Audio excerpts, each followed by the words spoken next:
You're in the water loop.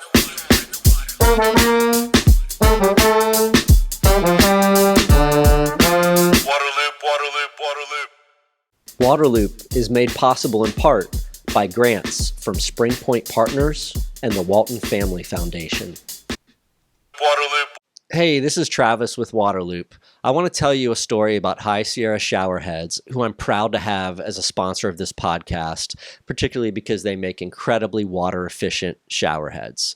I've talked with owner David Malcolm about growing up in California, learning about the importance of water and energy efficiency from his father. David has been designing high-efficiency nozzles for agriculture and golf courses for the past 30 years.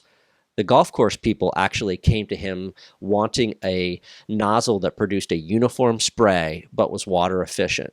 So David went in and designed a nozzle that explodes a low pressure stream of water into a shower of large, powerful droplets. David actually thought this would make a great showerhead, and that's how High Sierra Showerheads was born. And nobody has their nozzle technology. It's patented, and you get a great shower while saving water. Use promo code LOOP20 for 20% off at highsierrashowerheads.com. You're in the water loop. Welcome to Waterloop. This is Travis, joined for this episode by Dr. Scott Hagen. He is a professor at Louisiana State University. He's also the director of the Center for Coastal Resiliency at LSU. Thanks for coming on the podcast. Appreciate it. Thank you for the opportunity to share some thoughts. Talking about our coasts and resiliency, obviously as timely as ever right now with the changes that are underway. As I was doing some research on your work and your focus areas, I came across this term, coastal land margin. I think I can understand what that is, but could you explain that and make sure I'm interpreting it correctly and the audience is as well? We've started using, probably 10 years ago, this idea of trying to identify the coastal land margin. And this is extending out from the shoreline into the Gulf of Mexico or the Atlantic Ocean or whatever body of water exists along the shoreline, extending that out into relatively shallower waters, and then going inland with it as well. And one loose definition that you can think of with the coastal land margin is the extent of inundation that you might receive from hurricane storm surge. How far that surge might potentially penetrate inland. And we're actually evolving that as well, because some of our more recent work is getting into aspects of compound flooding. The realization that when we have floods along the coast, especially where we have very low-lying topography, we have an interaction between the freshwater flows, the rainfall, and the runoff and the flow of the rivers with the tides and, of course, with hurricane storm surge. And taking those different processes, overland flows with ocean-generated hurricane storm surge and tides, that concept of the coastal land margin sometimes expands in our areas of interest. So with this coastal land margin, it's trying to take a more holistic and more accurate look at what the coast is, rather than that much more narrower, here is where the land meets the water. You've got to consider the bigger picture, if you will. Is that a fair, simple way to say it? It really is. And a recognition that coastal land margin can be affected by human intervention when we build infrastructures, when we build levees, when we build dikes around rivers, when we evolve the coastal land margin because of what we're doing from an engineering point of view and what we're doing as we're living with the nature. The past few decades, we've had just all of these storms, and we've learned more and seen an acceleration of sea level rise, and there's a continued development and growth in our right up to our coasts. So how has this coastal land margin area been impacted by these types of events and changes of the past, 20, 30, 40 years? And even maybe a little bit longer, right? And particularly though, in the last few decades, we've seen the populations in the coastal counties skyrocket. And we've seen the world population as a whole grow, right? We've seen the population of the United States up until this last year continue to balloon, but even more so on a global basis. And so we're putting more people on the coastal land margin. We're putting more people sometimes maybe where we know a little bit better than what we're doing in practice in terms of trying to put people in locations that we know have a higher probability of having flooding. And so in essence, we're putting people in harm's way. And it complicates the engineering of solutions to deal with that. And it complicates that delicate balance that we have at the coastal land margin between the coupled natural and human system. What lessons are we learning? I guess there's a couple of different ways to look at that.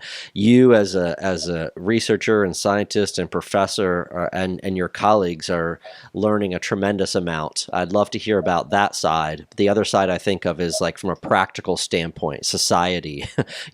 How are we actually learning any lessons? Are we actually making any changes from what we're seeing in this area? So maybe kind of the science side first, if you could expand on what lessons we're learning about that coastal land margin, especially coming from the impacts that we've just talked about.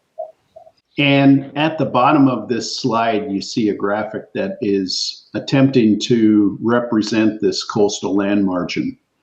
And at the northern extent of the colored portion of it, it's approximately the 10-meter contour, or somewhere around 32 and a half feet, if you will. And it goes out into the Gulf of Mexico, and it's covering Louisiana, Mississippi, Alabama, and a large portion of the Florida Panhandle. And so this is really what I'm referring to when I talk about the coastal land margin in the case of the northern Gulf of Mexico.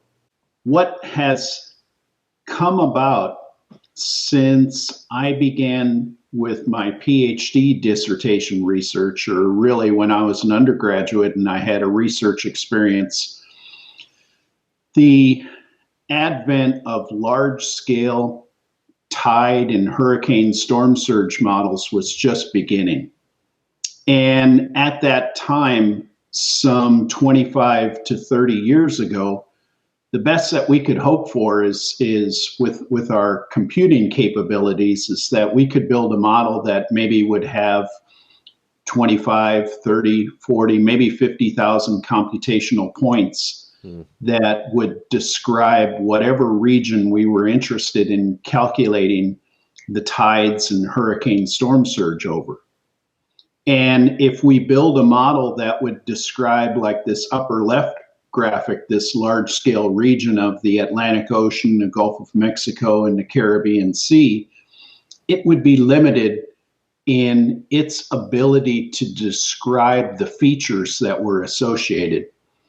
It would be limited in its ability to even include that coastal land margin. It really would only go up to the shore.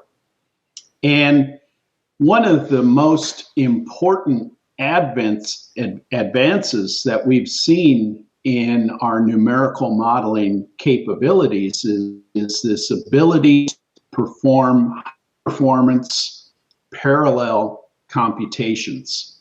So what we're doing, I'll describe that with the next slide a little bit more, but what we're able to do now is we're able to describe that flow up onto the coastal land margin in the full extent of hurricane storm surge, and we're able to describe features like I show here in Pascagoula, Mississippi, and represent those with a high definition of detail in our tide and hurricane storm surge models.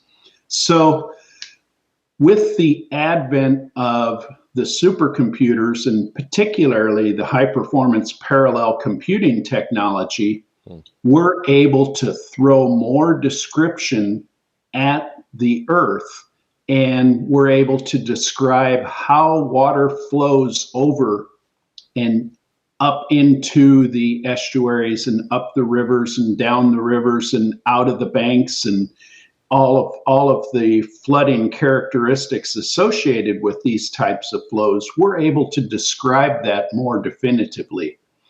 And what I have seen in the last couple of decades is our uncertainty in these types of calculations, not just because of the numerical capabilities, but also because of the remote sensing capabilities and the introduction of laser technology into measuring the land surface. So LIDAR being brought into the equation and being able to describe the land surface more robustly. When we do all of this and we put this all together in our numerical modeling technology, what we have done is to decrease the uncertainty band to the point where what used to be almost considered noise in the calculations can now be refined enough to understand it. So processes like waves that are breaking near shore and contributing to the increase in the hurricane storm surge can now be modeled and included in the calculations. Processes like rainfall during the hurricane event can actually be included in the process. And what used to be part of the uncertainty band is now becoming part of what we're able to describe and what we're able to better understand, so that we're getting an even more complete picture of the entire tide and hurricane storm surge process. And that's important. That's really important if we want to understand what's happening at the coastal land margin. When you look at that lower right graphic of Pascagoula, Mississippi, topography, or topography and bathymetry, bathymetry, of course, meaning the water depths, and you see that green area on the right, which is the Grand Bay Marsh, and our ability to describe tidal creeks that run through it, so that we can not only describe extreme events like hurricane storm surge, we can describe the process of the daily flooding and ebbing of the tide. So as that marsh gets inundated, and how that inundation, that daily inundation, it's daily in the northern Gulf of Mexico because of the nature of the tides in the Gulf of Mexico. Of course, on the East Coast, it's twice daily, right, where we have a semi-diurnal tide, but I didn't know that. I had no idea that there was only the once a day tide, if you will, in the Gulf of Mexico. Wow. For predominantly in the Gulf of Mexico, it's largely a diurnal response or a daily response with the tides. And we're able, with models like these, to then be able to describe, again, with a very high definition, that flooding and ebbing, that daily overtopping of the marsh surface, and then the recession off of that marsh surface, and that interaction with the vegetation, so that we can develop more robust ecological models. Now, how we do all of this is, again, with parallel technology. And the way to think about that is, if you've got a lot of numbers to add up, if you do it by yourself, it's going to take a long time. If you give each of the kids in the classroom a set of numbers to add up, And then in the end, you add up what they have added up, the subparts of the total number to be added, then you can do the whole addition quicker. And the same analogy is present with our parallel approach. So we break the problem down into subdomains, and each of these different colors, whether it's a blue or a green or a yellow or an orange, they're representing a subdomain within our larger domain. And each of these is assigned to its own high performance computing processor. And every time step making a calculation, that subprocessor makes its calculation and then communicates it to its neighbors, so that we're able to build models like this that may have millions of computational nodes, and we're able to turn those models around in a matter of hours to do many simulations in just a matter of hours. Where when I started out, we worked with a model that was similar to the one that is in the upper left here, and my master's student built the model, and we could only run it on a single processor. And it literally took him between 2 and 3 months to make a single simulation. And in the end, if it hadn't all gone right, he wouldn't have graduated. Now we can do that same simulation in a matter of seconds. Wow. It's just amazing. Being able to put this all together, being able to calculate floods as they are associated with the coastal land margin. If you look at the lower right, what we're able to do then is we're able to combine that with, again, rainfall and runoff and the river flows and how they interact with the coastal processes, and we can better define our flood hazard zones. These areas where we have compound flooding, and you see the little gold part that is surrounding Lake Maurepas. This is a transition zone. This is where we're transitioning from a coastally dominated flow to a hydrologically dominated flow, or a rainfall runoff dominated flow.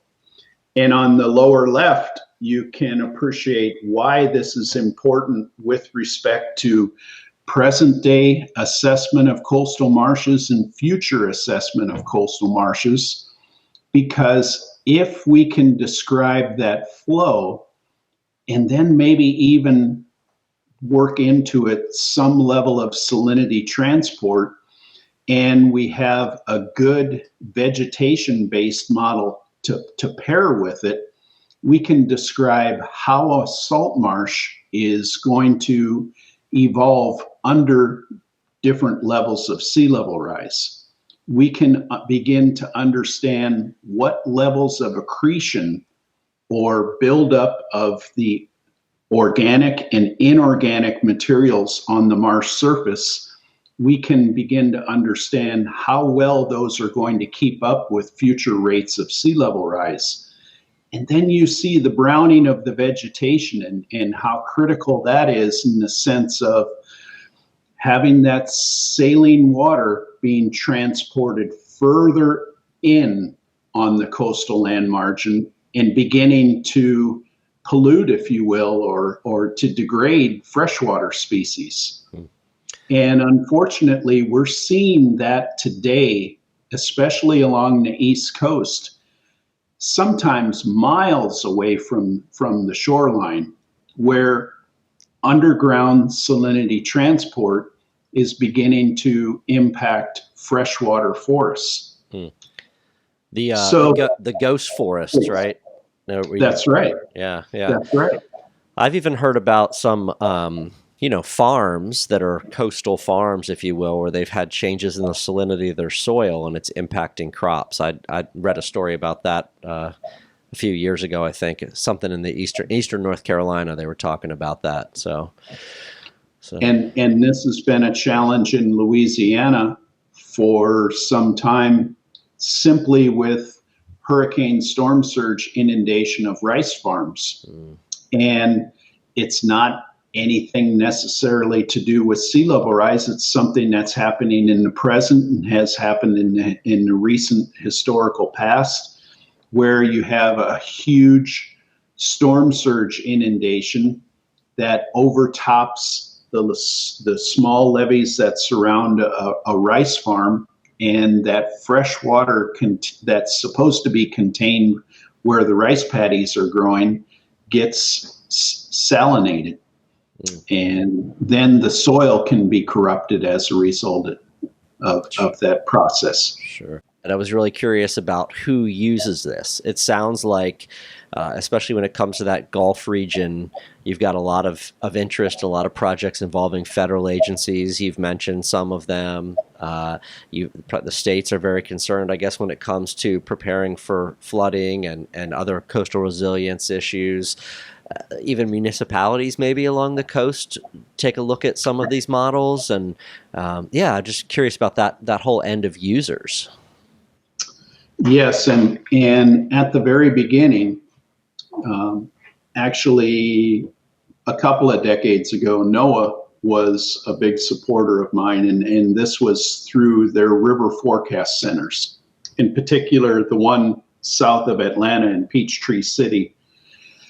I did work with them on better understanding of how rivers interact with tides and what that means with respect to flooding. And it really laid the ground for a lot of the work that I did and expanded. And each little project led to a bigger one. And finally, you end up with something that is substantial enough to support a PhD student. And that interaction with the river forecast centers was fundamentally important. And about 15 years ago, I had a turning point in my career where I landed a project with FEMA, and we developed the coastal inundation models that are used in the northern Gulf of Mexico for flood insurance studies. And that really became the backbone of a lot of this work. It allowed me to take the technology that my group had developed in terms of the capability to describe the features of the coastal land margin to an actual modeling application, and to influence how the floodplains are actually assessed over a large expanse of the coast. And so we've also been involved in East Coast studies like that. We weren't the lead, but we were contributing, as well as the West Coast. And then this all led to the study with NOAA and the effects of sea level rise and the work that we've done. We like to think that we are major contributors to a paradigm shift, in the sense of going away from a bathtub modeling approach where you assume that the sea level is going to rise, but there's no dynamic response at the coast, to a more complete coastal dynamics of sea level rise, where you can actually see the coastal land margin changing, including the vegetation and including the surface itself and the near shore and erosion of the near shore, and building that all with respect to the dunes and the barrier islands, et cetera, into the modeling approaches has been a real major shift in the paradigm of how sea level rise is assessed over this coastal land margin. And all of that has been supported by NOAA. And in the process, we've worked very closely and carefully with the natural estuarine research reserves in the northern Gulf, in particular in Apalachicola and in Weeks Bay and in Grand Bay. And they've been tremendous partners to taking the research that we have developed and working with the community and helping them to understand what this means and how this can help with future planning. If you understand how the marsh will respond with no intervention, then you can begin to think about how you might be able to intervene and protect it from being lost or allow it to migrate upland so that in some cases you can actually increase the footprint that the marsh has by allowing it to move further inland with sea level rise. Or you may be able to consider thin layer placement of dredging materials on the marsh surface so that you can increase the rise of the marsh surface to correspond with the sea level rise and lengthen its lifespan in that sense. And then much of the work that we're doing of late and that a lot of people are getting more and more involved with is working with natural and nature-based features. And the U.S. Army Corps has one of the world's leading programs in engineering with nature, a program that's led by Todd Bridges. And that's a really important aspect of how we can prolong our ability to live with nature at the coastal land margin, as opposed to simply engineering away from nature. Yeah. Well, sea level rise isn't good news, but it's encouraging that there's some more ability to adapt than we may have thought, right? This idea of that marshes can move inland and go with the water and everything. That's great. Have we learned anything different about how sea level rise is actually taking place because of this modeling? So one of the fundamental things that we've learned is, again, how dynamic that coast is. And you can't simply take today's extent of hurricane storm surge inundation and raise it by whatever the sea level rise is and say, okay, that's what we're going to have in the future. That's not true even if you don't evolve the coastal land margin like I'm showing in this cartoon animation. That's not true because when you raise the sea level, then all of a sudden, maybe this roadway over here, or this levee over there, or this riverbank up the middle is now able to be overtopped, and a volume of water is able to flow where it couldn't before. And so the response that we get to the coupled hurricane storm surge and sea level rise process is what we call a highly nonlinear response. It's not additive. In fact, in some areas, it increases by factors greater than the sea level rise. And in other areas, the increase is actually less than the sea level rise. And the only way that we can understand that is to model the full system. Yeah. So that understanding of the nonlinearity of the response is very critical. And that's true within the marsh systems as well. Just because I know the tidal datum or the tidal frame, that is, what is the lowest low water level that I'll have near the coast and what is the highest high water level that I'll have near the coast. And so what's in between those we can think of as the tidal frame.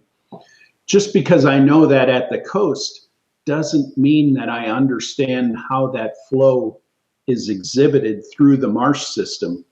And our modeling technology has helped us to better understand that and to recognize that, again, the tides flowing through the tidal creeks and up onto the surface have a very nonlinear response. It's not an additive response, and we have the capability to describe that. In terms of the biological models, just tremendous progress has been made by people like Jim Morris with his salt marsh work and the marsh equilibrium model, and my colleague here at LSU, Robert Twilley, and particularly the work that he's done on mangroves over his career, but also with respect to salt marshes. The understanding that they have with the current system of the ecology and how that ecology responds to sea level rise has improved dramatically. So with your incredible body of knowledge here, with this modeling tool at your disposal, there's a lot of attention being paid to coastal resilience now from the federal, state, local levels. Are there any policy changes, management decisions that you could see that you would wave your magic wand and have take place based on all this information you have? What is this screaming out to have happen? Everything that's being learned here. Well, you're asking me a challenging question. And challenging because it's political in nature, in a sense. Challenging because we have many, many different stakeholders. When we're thinking of the coastal land margin, we have to recognize that the developer is an important player at the coastal land margin. The natural system and the benefits from which we receive, the benefits that we receive from the natural system are very important as well. And so it is a complicated question. And one of the things that I would say is, let's step back and let's recognize something about, if you will, the United States of America. What do we have that the great countries in Europe don't necessarily have? And what we have are old growth forests. What we have are coastal marshes. We have areas within the United States where they travel over here to go to our national parks. They travel over here to come and visit the Everglades. They travel over here to see the marshes along Georgia and South Carolina. They come here because they can visit a natural system that has really not been hindered. It hasn't had the extreme human footprint that exists in Europe. My point is, they come over here to see our national parks and our ecosystems. We go over there to visit churches. Now, I love to do that, and I love the experiences that I've had, and I have great value in those wonderful churches that are all across Europe, and the food, of course. Yeah. But they come to the U.S. because in the U.S. we have these old growth forests and we have these national parks. We have all of this. And so you're asking me what I would do if I actually had a say in all of this. I'd try to recognize, where can we preserve this the longest? Where are there expanses of salt marshes along the coast that can be enhanced and that we can keep around for at least a couple more generations, so that your children, your children's children can appreciate them, so that the natural fisheries that have been so beneficial to us can continue? Where can we identify, and that's not an easy thing to answer. Let's try to identify, where are we putting people in harm's way, and let's not do that. And so the U.S. Army Corps has studies that they do on coastal resilience, and we've had some contribution to them. And they're very critical studies because they help us to understand areas that we shouldn't be developing in, and maybe some areas where we can increase the development because the likelihood of massive flooding is less. I think we need to we're at a point in time where we really need to take a big picture approach to this. And what we don't want to have, at least what I don't want to have, and I'm an engineer, okay? I'm a coastal engineer. And, my career path, my colleagues, the consultants out there that are coastal engineers, they can do a lot of work around the coast. And if you want us to build a levee, if you want us to keep the water out, and that's all you want, we can do it. You just got to throw the money at it. But give us more of a challenge and ask us, how can we do this so that we can better live with nature? How can we do this so that we can prolong the natural system? Because I don't know about you, but I don't want to live in a country that when you go to the coast, you just have an armored coast everywhere. Yeah, no. And there are going to be places that have to be like that, where we have large population centers. That is a reality, but they don't all have to be like that. Sure.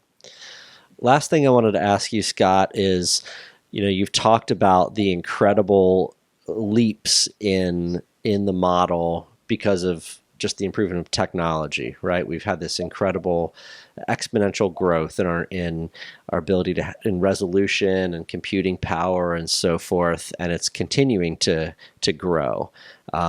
With knowing that that's happening, where do you see this this modeling going?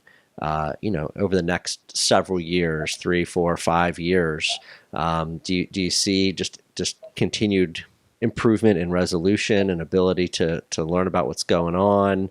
Do you see areas where you're hoping the technology can improve and allow you to do X, Y, and Z? Curious about all that. So the first thing is we still need to have more resolution, or we can still afford to have more resolution so that we can better understand the flow processes. So even this northern Gulf of Mexico, where I show you a 5.5 million computational point model, we're still only going down to about 15 meters in order to describe the Gulf Intracoastal Waterway and other features like that.